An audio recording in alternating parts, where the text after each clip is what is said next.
પ્રમેય 1.2 ધારો કે p એ અવિભાજ્ય સંખ્યા છે.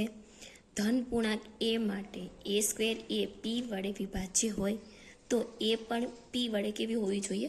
વિભાજ્ય. તો એનો મતલબ એમ છે p કેવી લેવાની છે મારે? બધી અવિભાજ્ય. તો 2, 3, 5, 7, 11 કોઈ પણ લઈ શકો. એવી રીતના એ જે છે મારે હંમેશા કોઈ પણ ધન પૂર્ણાંક સંખ્યાઓ લેવાની થશે. તો આમાંથી પણ અનંત સંખ્યાઓ છે, કોઈ પણ લઈ શકીએ છીએ. તો અહીંયા એક્ઝામ્પલ લઈ લઉં છું.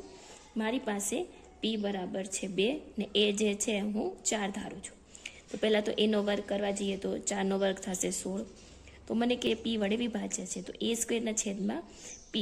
a સ્ક્વેર છે 16 ને p લીધા છે મેં 2, તો જવાબ આવ્યો 8. એ જ રીતે a એ p વડે વિભાજ્ય છે એના છેદમાં p. એ કેટલા લીધા છે મેં અહીંયા 4, 4ના છેદમાં 2, તો કેટલા આવશે? જવાબ આવે 2.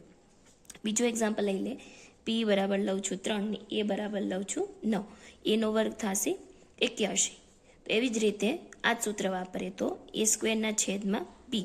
a સ્ક્વેર છે 81ના છેદમાં 3, તો જવાબ આવે 27. એ રીતના એના છેદમાં p. એ છે મારા 9, p છે મારી પાસે 3, 9ના છેદમાં 3 એટલે 3.